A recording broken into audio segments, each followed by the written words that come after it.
السلام علیکم ورحمۃ اللہ تعالی وبرکاتہ۔ وعلیکم السلام ورحمۃ اللہ تعالیٰ وبرکاتہ۔ نحمده ونصلي ونسلم على رسوله الكريم اما بعد فاعوذ باللہ من الشیطان الرجیم بسم اللہ الرحمن الرحیم ان اللہ وملائکته یصلون علی النبی یا ایھا الذین آمنوا صلوا علیہ وسلموا تسلیما اللهم صل علی سیدنا ومولانا محمد معدن الجود والکرم وآلہ الکرام وابنہ الکریم وبارک وسلم صلاۃ وسلاما علیک یا رسول اللہ صلی اللہ تعالی علیہ وسلم۔ عزیزان ملت اسلامیہ، جیسا کہ اتوار کے دن جو سیرت مصطفیٰ کا درس ہوتا ہے اس میں بیان کیا گیا تھا کہ مسلمان کے لیے مسلمان ہونے کی حیثیت سے دو چیزیں بنیادی حیثیت رکھتی ہیں، ایک ہے قرآن پاک اور دوسری چیز ہے رسول اللہ صلی اللہ علیہ وسلم کی زندگی۔ مسلمان کو اگر اسلام پر عمل کرنا ہے تو یہ دو چیزیں بہت زیادہ ضروری ہے۔ اللہ تبارک و تعالیٰ نے قرآن پاک کو ہماری ہدایت اور رہنمائی کے لیے نازل کیا۔ یقیناً قرآن پاک بڑی برکت والی کتاب ہے، لیکن اس کا اصل مقصد کیا ہے؟ قرآن پاک کو نازل کرنے کا اصل مقصد، بنیادی مقصد یہ ہے کہ مسلمان اس کو سمجھ کر پڑھے اور اس پر عمل کرے، اس کے حلال کو حلال جانے اور اس کے حرام کو حرام جانے۔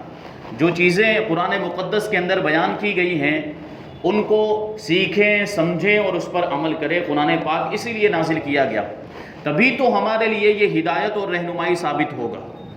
اگر ہم اسے سمجھیں گے نہیں، اس کے مطلب کو نہیں جانیں گے، یہ نہیں جانیں گے کہ اس میں کیا لکھا ہوا ہے، تو پھر یہ ہمارے لیے ہدایت اور رہنمائی کیسے ہو سکتا ہے؟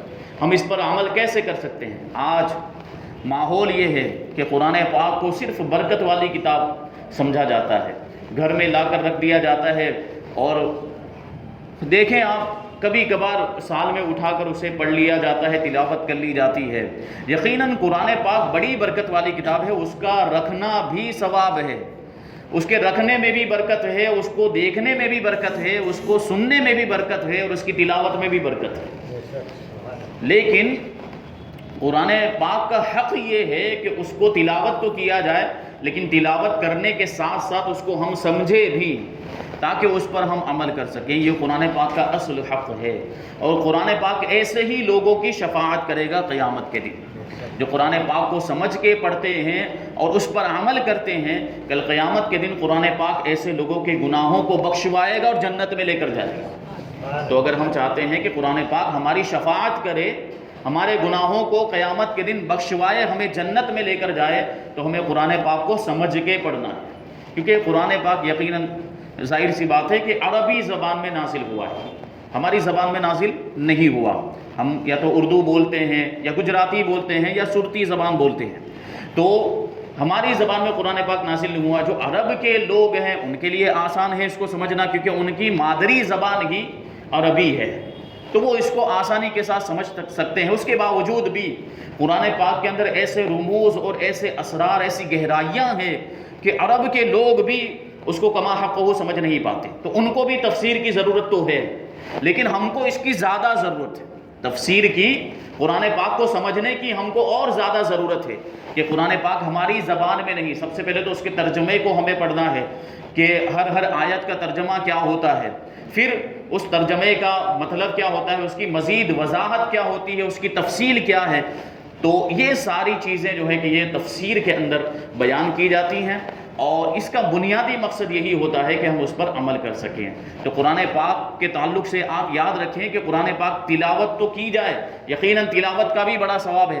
اللہ کے رسول صلی اللہ علیہ وسلم ارشاد فرماتے ہیں کہ قرآن پاک کا اگر کوئی شخص ایک حرف پڑھتا ہے تو اللہ تبارک و تعالیٰ ایک حرف کے بدلے میں 10 نیکیاں عطا فرماتا ہے۔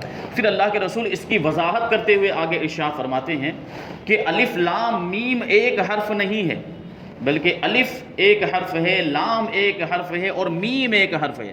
کیا مطلب ہوا کہ اگر کوئی صرف الف لام میم پڑھ لے تو اسے 30 نیکیاں مل جایا کریں گی۔ یہ قرآن پاک کی تلاوت کا ثواب ہے، یہ قرآن پاک کی عظمت ہے۔ لیکن قرآن پاک کو ہمیں تلاوت تو کرنا ہے، لیکن تلاوت کے ساتھ ساتھ اس کو سمجھنا بھی ہے۔ دوسری بات، ایک بات یہاں پر عرض کر دوں میں کہ قرآن پاک کی تلاوت بھی اس طریقے سے ہونی چاہیے جس طریقے سے قرآن پاک کی تلاوت کا حق ہے۔ جیسا قرآن پاک نازل ہوا، جیسا حضرت جبرائیل علیہ السلام اللہ تبارک و تعالیٰ کی بارگاہ سے لے کر حضور اقدس صلی اللہ علیہ وسلم کی بارگاہ میں آئے، اور جس طریقے سے حضرت جبرائیل نے پڑھ کے سنایا، پھر حضور نے اس کو یاد کر کے جس طریقے سے صحابہ کرام کو پڑھ کر سنایا، پھر صحابہ کرام نے جس طریقے سے قرآن پاک کی تلاوت کی، اس کے بعد امت کے علماء کرام نے، امت کے اولیاء کرام نے، بزرگان دین نے جس طریقے سے قرآن پاک کی تلاوت کی ہے، اسی طریقے سے قرآن پاک کی تلاوت کرنا ضروری ہے، یعنی تجوید کے ساتھ اور مخارج کے ساتھ، صحیح تلفظ کے ساتھ۔ یہ عربی زبان کی خاصیت ہے کہ آپ دیکھیں تو ہر حرف کا الگ الگ تلفظ ہے، اس کے ادا کرنے کا طریقہ الگ الگ ہے۔ ٹھیک ہے، ہم دوسری زبان کو لے لیں، جیسے گجراتی ہے تو اس میں ج آ گیا تو پھر ہر جگہ پہ ج کا استعمال ہوتا ہے، مشکل سے کہیں پہ جھ جھبلا نوجھا کا استعمال ہوتا ہے۔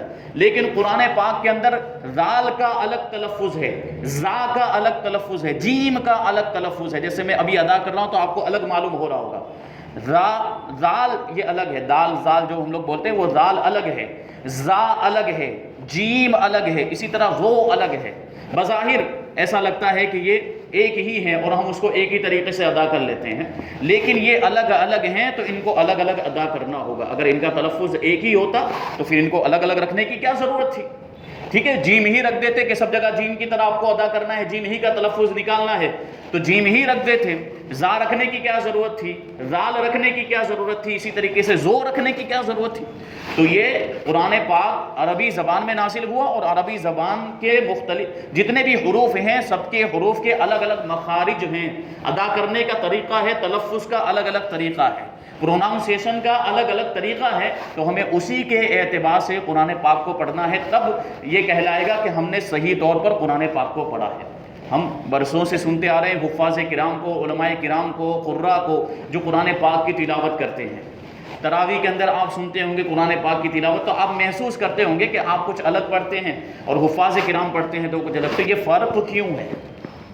ٹھیک ہے، قرآن پاک تو ایک ہی ہے، تو اس کی تلاوت بھی ایک ہی طریقے سے ہونی چاہیے، تو صحیح طور پر پڑھنا وہی ہے جو حفاظ کرام اور قراء اعظام پڑھتے ہیں۔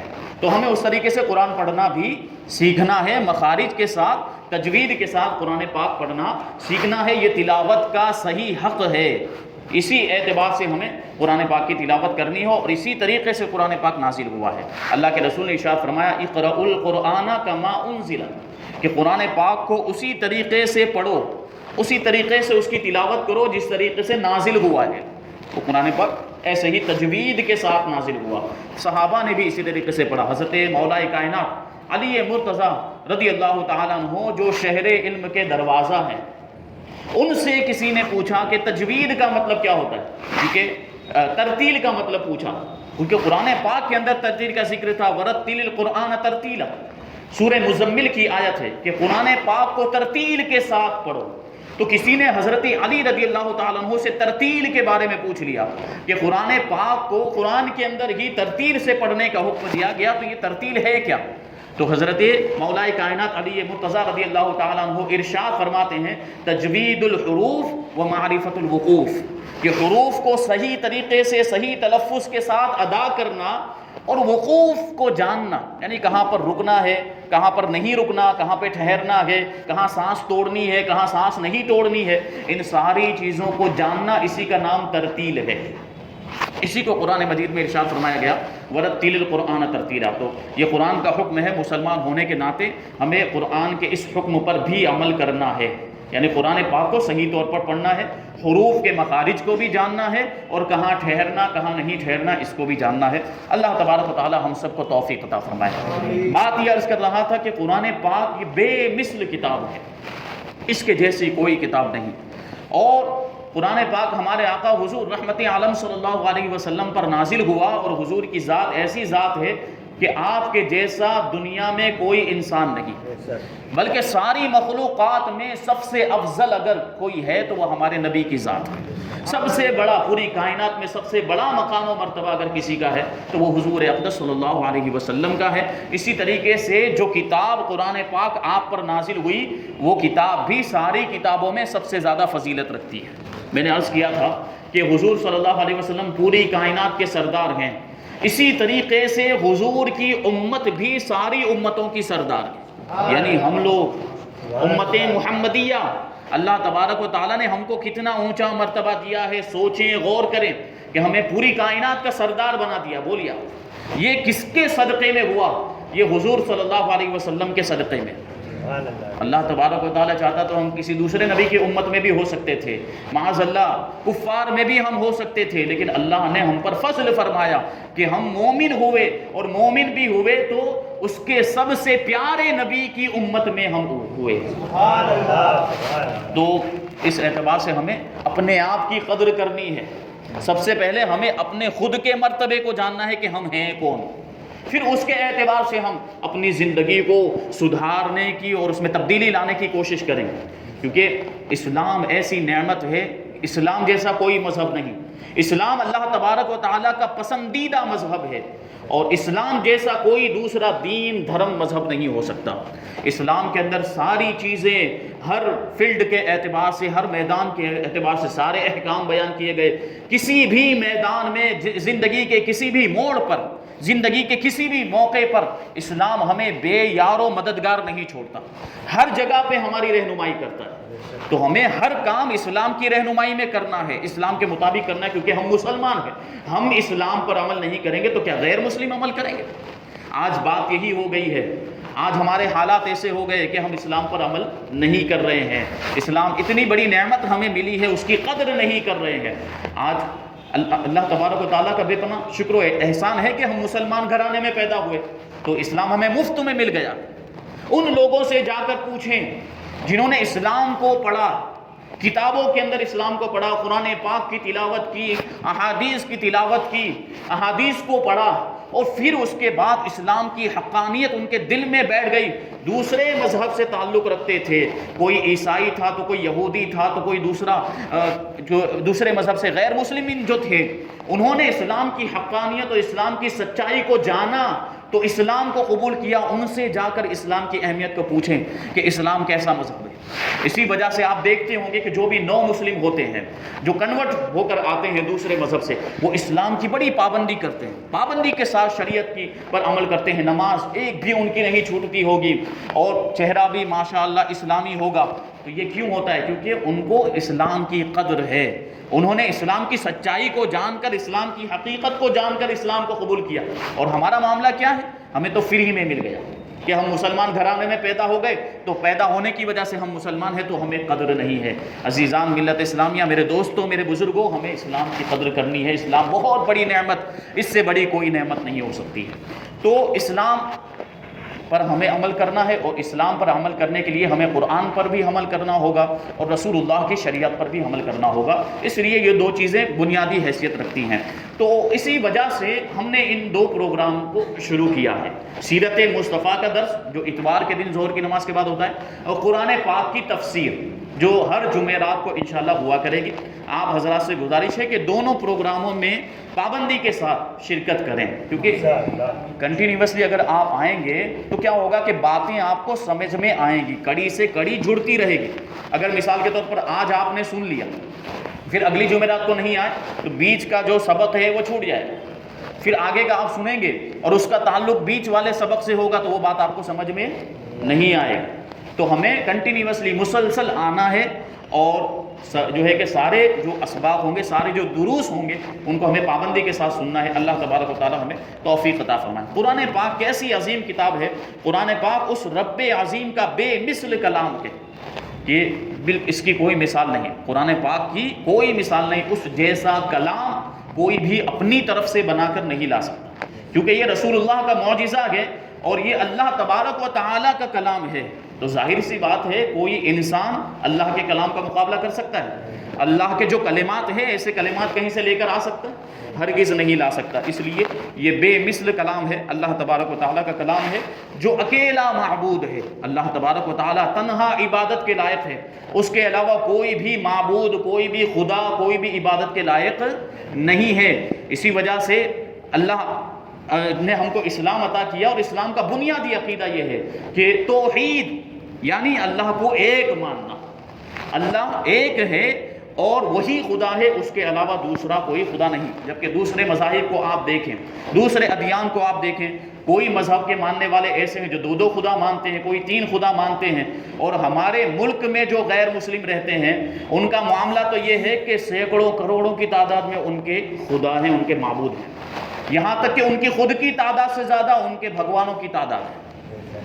تو یہ مذہب کی عقل میں آنے والی بات ہے، آپ اس پر غور کریں۔ تو خدا تو ایک ہو تبھی پوری کائنات کا نظام چلتا ہے۔ وہ آپ نے واقعہ سنا ہوگا کہ ایک دہریہ جو تھا، یعنی خدا کا منکر، خدا کے وجود کا ہی انکار کرتا کہ معاذ اللہ خدا نام کی کوئی چیز نہیں، وہ ایک بوڑھی عورت کے پاس آیا۔ خدا کا جو منکر تھا وہ بوڑھی عورت مسلمان تھی، اور اس سے پوچھنے لگا کہ تم خدا کو مانتے ہو تو اس کی دلیل کیا ہے، تم خدا کے مانتے ہو؟ تو وہ بڑھیا جو ہے وہ چرخہ کاٹ رہی تھی، جو وہ دھاگے بنائے جاتے ہیں وہ اس طرح روئی کے ذریعے سے، کپاس کے ذریعے سے، تو وہ چرخہ کاٹ رہی تھی۔ تو بڑھیا نے جواب دیا کہ یہ میرا چرخہ ہی خدا کے وجود کی دلیل ہے، یہ میرا چرخہ ہی خدا کے وجود کی دلیل ہے۔ تو وہ کہنے لگا کہ کیسے؟ تو بڑھیا کہتی ہے کہ جب میں اس چرخے کو چلاتی ہوں تو چلتا ہے، اور جب میں اس کو روک دیتی ہوں تو رک جاتا ہے۔ ٹھیک ہے، یعنی میرے عمل کا اس میں دخل ہے، اگر میں چلاؤں تو چلے اور نہ چلاؤں تو نہ چلے۔ یہ معمولی چرخہ جب میرے چلائے بغیر نہیں چل سکتا ہے تو اتنی بڑی دنیا کا یہ چرخہ ہے، بغیر کسی چلانے والے کے کیسے چل سکتا ہے؟ تو یہ میرا چرخہ ہی خدا کے وجود پر دلیل ہے کہ پوری دنیا کو چلانے والا کوئی ہے، اس کے نظام کو چلانے والا کوئی ہے، اور وہی خدا ہے۔ اب وہ دوسرا سوال پوچھتا ہے کہ چلو مان لیتے ہیں کہ خدا ہے، تو اب بتاؤ کہ خدا ایک ہے یا 2 ہے یا 2 سے زیادہ ہے؟ تو بڑھیا کہنے لگی کہ خدا ایک ہے۔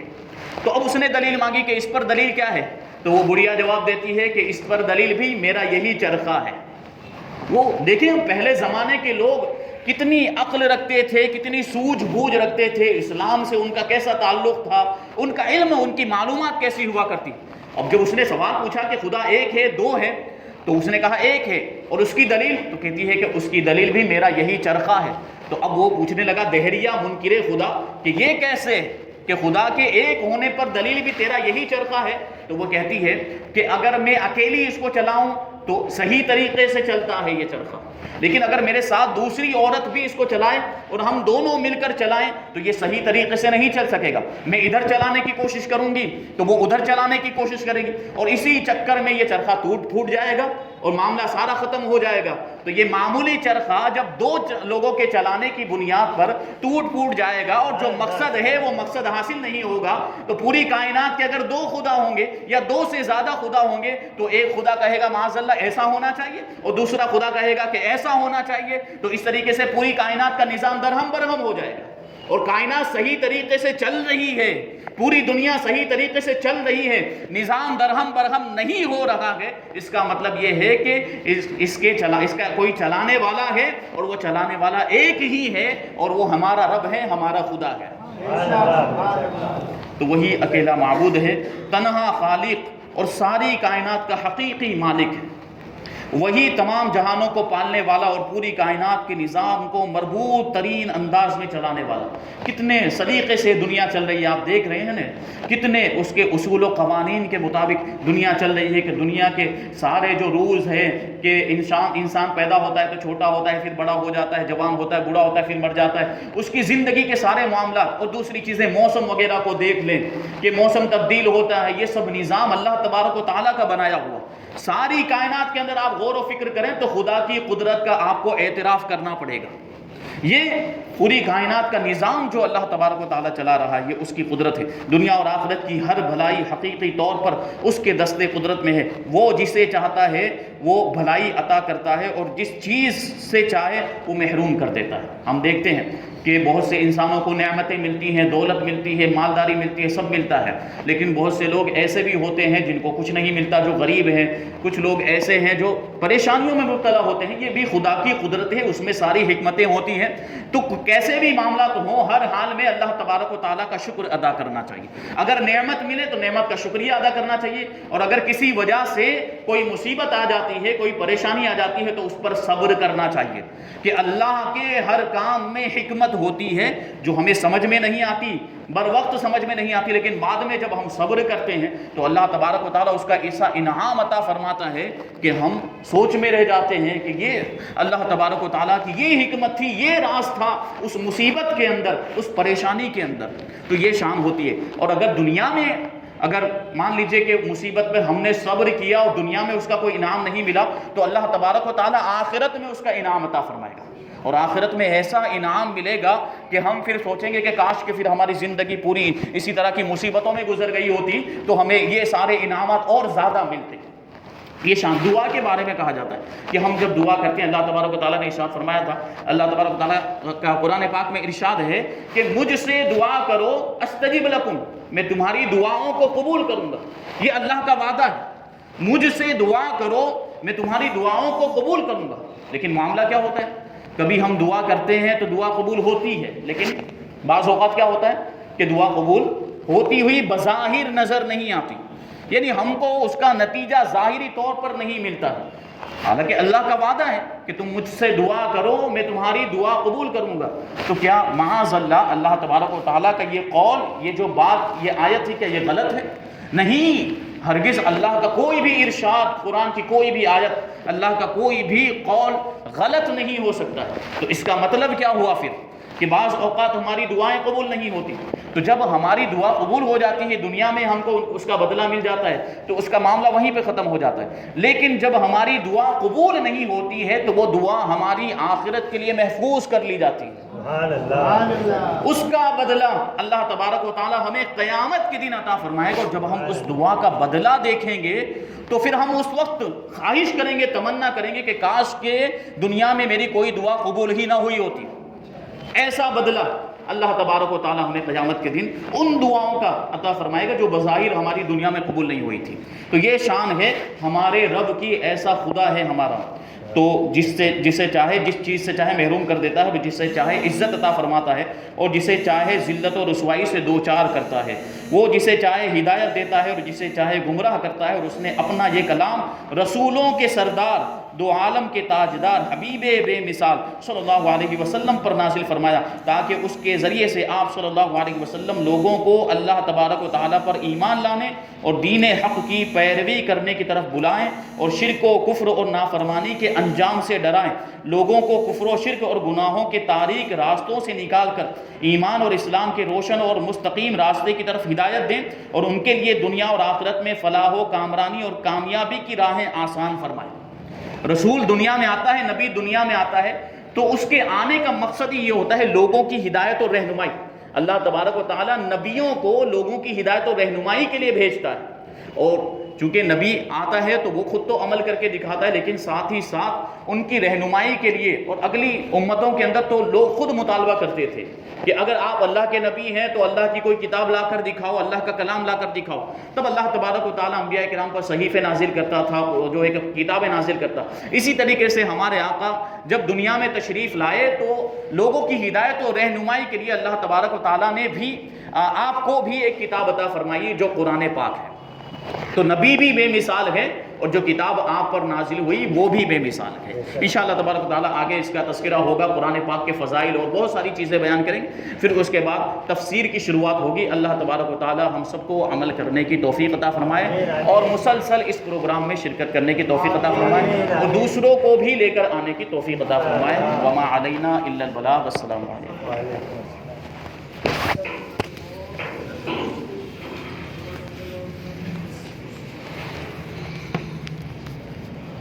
صلی اللہ علیہ